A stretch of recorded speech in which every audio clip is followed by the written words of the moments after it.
Hola, en este video vamos a hablar del teorema de Gauss. Es el último de nuestros teoremas integrales, también conocido como el teorema de la divergencia. ¿Sí? Eh, Vamos a empezar hablando de qué es la divergencia de un campo. ¿Sí?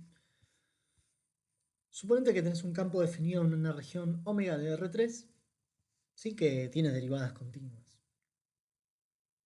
La divergencia de f va a ser tomar el producto escalar con el operador nabla. ¿Sí? La divergencia de f lo entendemos como nabla escalar f. Y eso significa, en el lenguaje del operador nabla, es hacer actuar cada una de estos operadores diferenciales en cada uno de las componentes de f. La primera componente de f derivada respecto de x, más la segunda componente de f derivada respecto de la y, más la tercera componente de f derivada respecto de la z.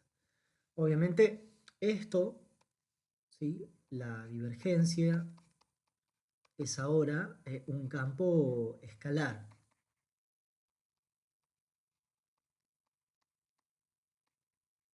¿No? Si f tiene componentes C1, entonces la divergencia es continua. Si f tiene componentes C2, entonces la divergencia de f es C1 por lo menos. ¿Sí? O sea que la divergencia transforma un campo vectorial en un campo escalar. ¿Sí? La suma de las derivadas parciales de las correspondientes componentes de f. ¿Sí? Por ejemplo, el campo posición. F de x y z igual x y z. La divergencia de f es x derivado respecto de x más y derivado respecto de y más z derivado respecto de z. En este caso me queda 1 más 1 más 1, que me da 3. En este caso tengo divergencia constante. ¿Sí? ¿Qué pasa si G es un campo de rotores? Es decir, si G es el rotor de alguien, porque el rotor de F es un campo de R3 en R3. Entonces, la divergencia de G es nabla escalar G. O sea que voy a hacer actuar la derivada respecto de la X para la primera componente.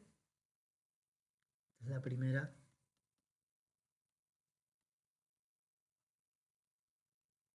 componente del rotor de F.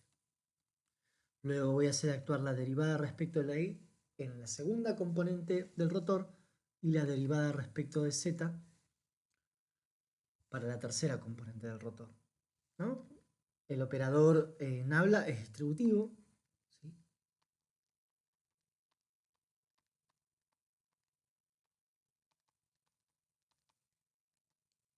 Distribuyen respecto de la suma y nos queda esto de acá. Y bueno, acá, ¿qué es lo que vamos a tener? Bueno, si el campo F es C2, ¿sí? O sea, si el campo F tiene componentes que tienen segundas derivadas continuas, entonces lo que sabemos es que vale Schwarz.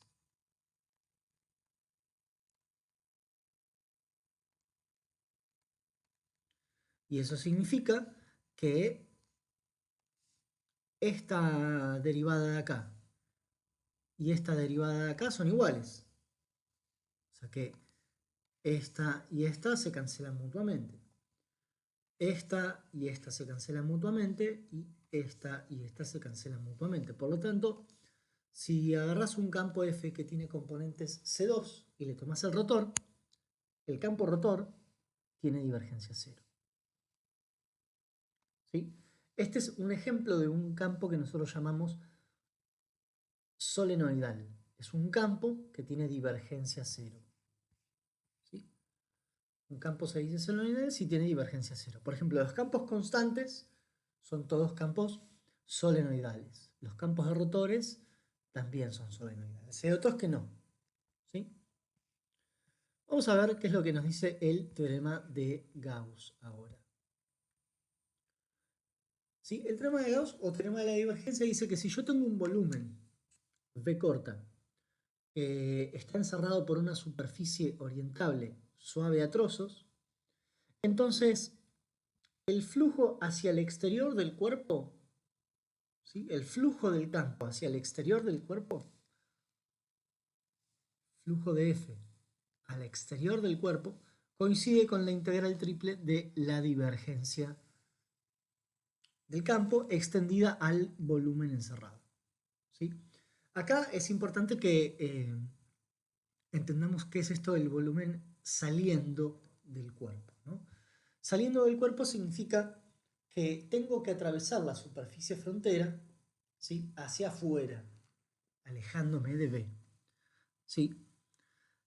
Obviamente la superficie frontera vamos a pedir que sea cerrada, ¿sí? Para que encierre realmente la región B corta y además que sea orientable.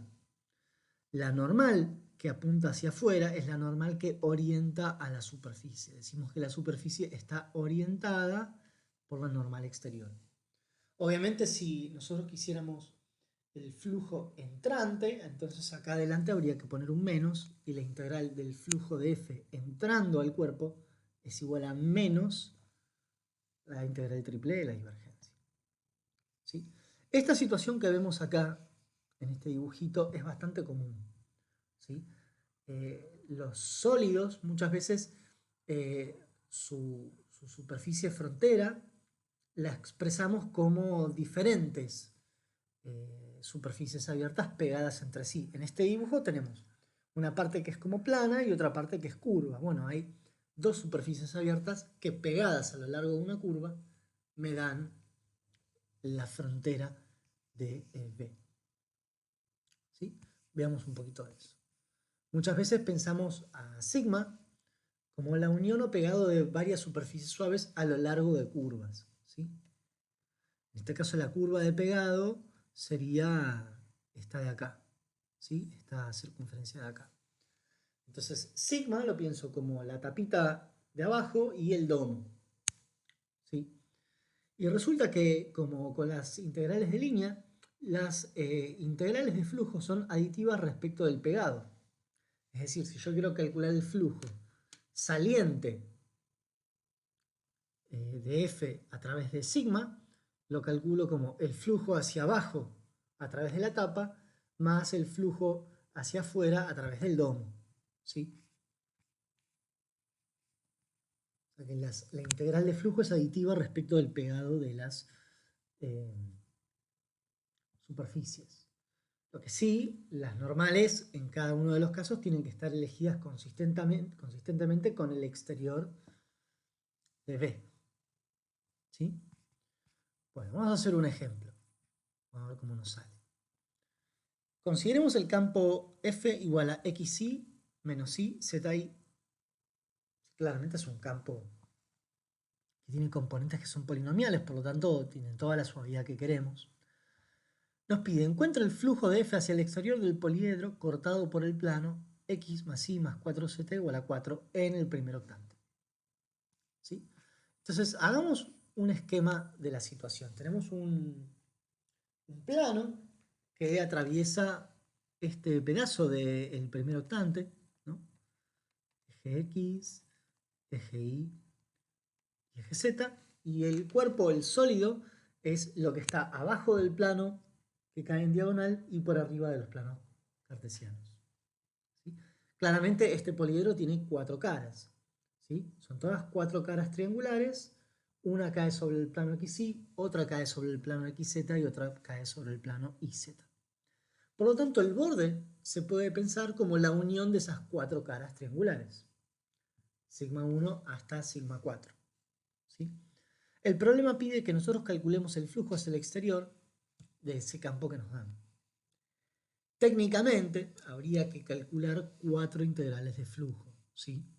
Una para cada superficie triangular, cada una tiene su normal, y bueno, hay que hacer cuatro integrales, ¿sí? Entonces, la gracia del teorema de la divergencia es que si queremos calcular el flujo hacia el exterior de un campo F, podemos evitar hacer esas cuatro integrales de flujo calculando una sola integral triple. ¿Sí? Es un poco la gracia. Vamos a ahorrar el cálculo de esos cuatro flujos por el cálculo de una integral triple, ¿sí? Ahora en nuestro problema necesitamos calcular la divergencia de f. Y bueno, la divergencia de f es este derivado respecto de la x, que me da y, este derivado respecto de y, que me da menos 1, y este derivado respecto de z, que me da y. O sea que la divergencia es 2 y menos 1. Por lo tanto, la integral triple de la divergencia es la integral triple de esta cosa. Lo que tenemos que hacer para hacer una integral triple es elegir un orden de integración. Yo acá elegí de z de x de y. Y ver cómo hacemos para encontrar los límites de integración. Bueno, los límites z de integración, aprovecho que tengo z por el plano, entonces entro en z igual a 0 y salgo por el plano. Una vez que determinen los límites z, ¿qué es lo que hago? Proyecto todo sobre el plano xy y ahora elijo los límites x de integración. ¿Sí? Tiro una recta perpendicular al eje x, entro en x igual a 0 y salgo por la recta x más igual a 4, o sea que la x es 4 menos y. Y bueno, después la y más chica es 0 y la y más grande es 4. ¿Sí? Y estos son los límites de integración para esta integral. ¿Sí? El teorema de Fubini me dice que esto se calcula haciendo integración reiterada. Primero respecto de z, luego respecto de x y luego respecto de y. ¿Sí? Eso me da la integral triple de la divergencia. Haciendo las cuentas, esto da, si no me equivoqué, 82 tercios. ¿Sí? Y así calculamos el flujo hacia el exterior usando integrales triples. ¿Sí? Este es un primer ejemplo de cómo se usa el teorema de la divergencia. Vamos a hacer otro. Dice, halle el flujo hacia el exterior del sólido B, ¿sí? 1 menor o igual que x cuadrado más y cuadrado más z cuadrado menor o igual que 2 del campo norma de x por x. ¿Sí? Ese vector posición, le tomo su norma y lo multiplico. Bueno, entonces, ¿de qué lado va? El sólido B termina siendo lo que está afuera de una esfera de radio 1 y adentro de una esfera de radio 2. O sea que es lo capturado entre dos esferas. Ese es el sólido con el cual vamos a trabajar. Es lo que está adentro de una esfera de radio 2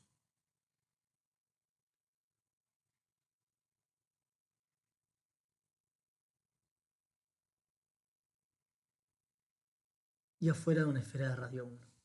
Entonces fíjense que el borde, acá en este caso el borde de B, es una superficie que es la unión de dos superficies que son disjuntas.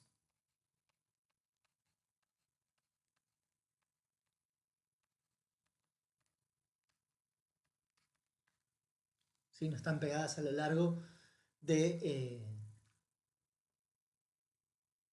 ninguna curva. ¿Sí? Sin embargo, forman la frontera del sólido. Entonces vamos a ver cómo calculamos este flujo hacia afuera. El flujo hacia afuera va a ser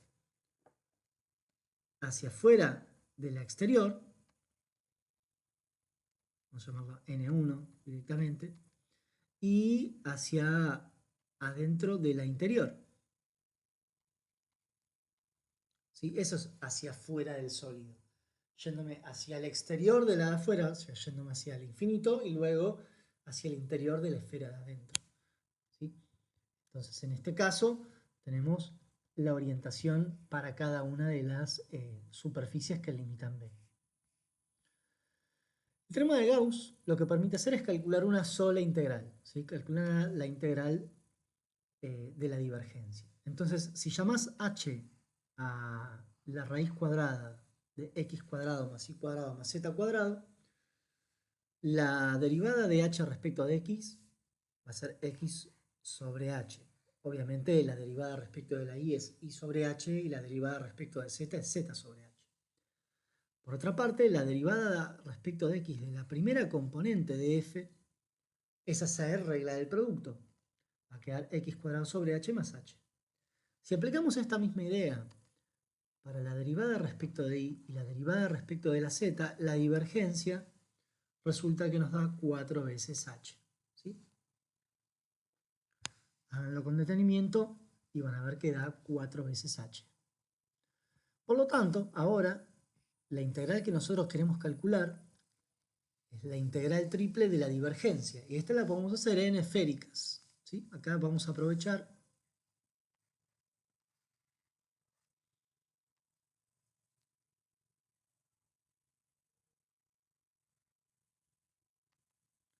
que el problema tiene simetría esférica.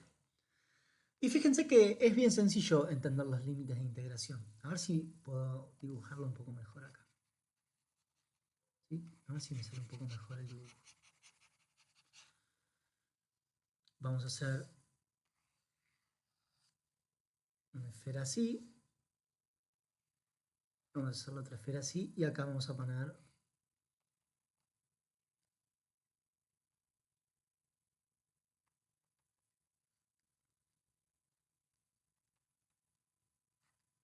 ¿sí?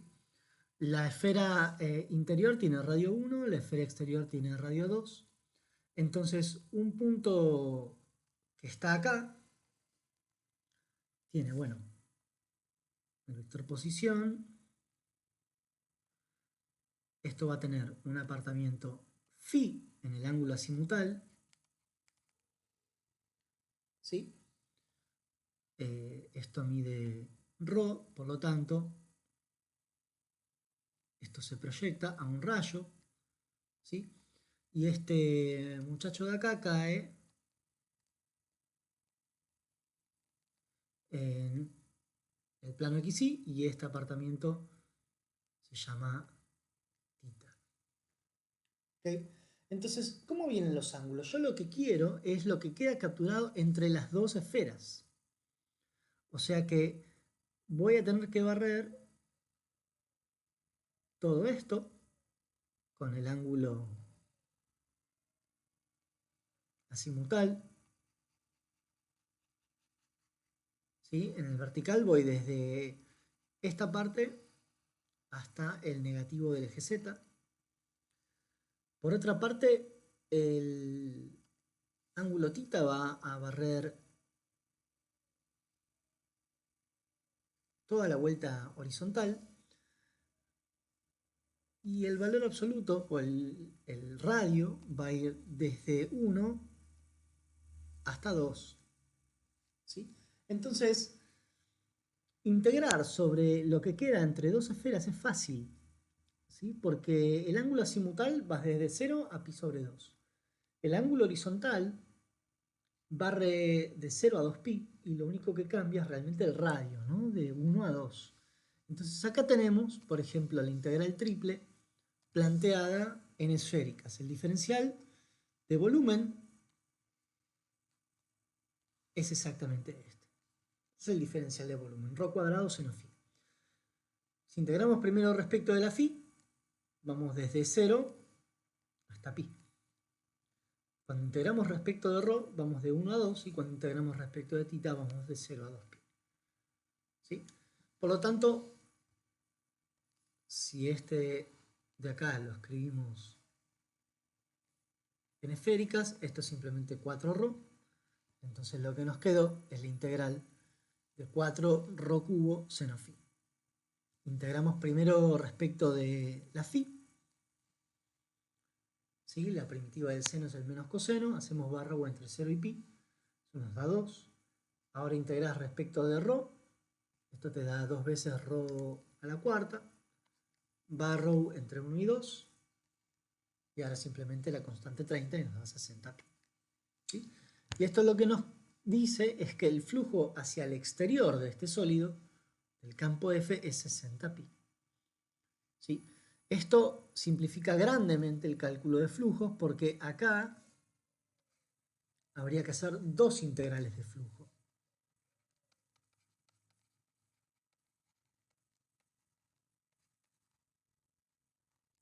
Y acá hay que hacer solo una integral triple. ¿Sí? Entonces es un gran teorema que tiene muchísima significación física para nosotros que no vamos a discutir en este video, pero después en clase podamos hablar del significado físico de la divergencia y también del rotor, ¿sí? Básicamente, toda la mecánica de fluidos y la electrodinámica clásica se basan en estos teoremas, ¿sí? En términos de matemática, el teorema de Green, el teorema de Stokes y el teorema de Gauss, en rigor de verdad, son un solo teorema, que se llama teorema de Rand. Está predicado con otro lenguaje, no el lenguaje de los campos, sino el lenguaje de las formas diferenciales, ¿sí?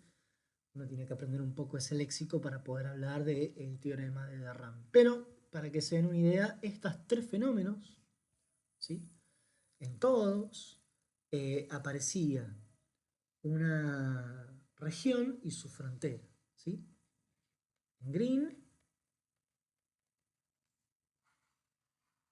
y en Gauss eran versiones de R2 y R3, ¿sí? Tenías una región sigma y tenías una curva C que era la frontera. Entonces lo que sabías era que circular F a lo largo de C, vamos a escribir así, a lo largo de la frontera, era lo mismo que hacer una cierta integral en el interior. En este caso de Q'x menos P'I de X de Y. ¿Sí? Eso es lo que decía Green.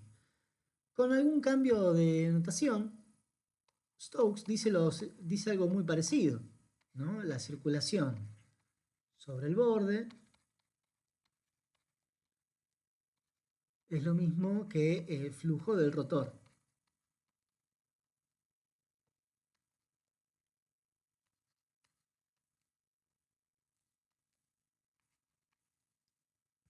¿Sí? Es básicamente la misma idea. Y Gauss, ahora Gauss se predica sobre sólidos encerrados por superficies suaves. Gauss lo que te dice es que el flujo saliendo del cuerpo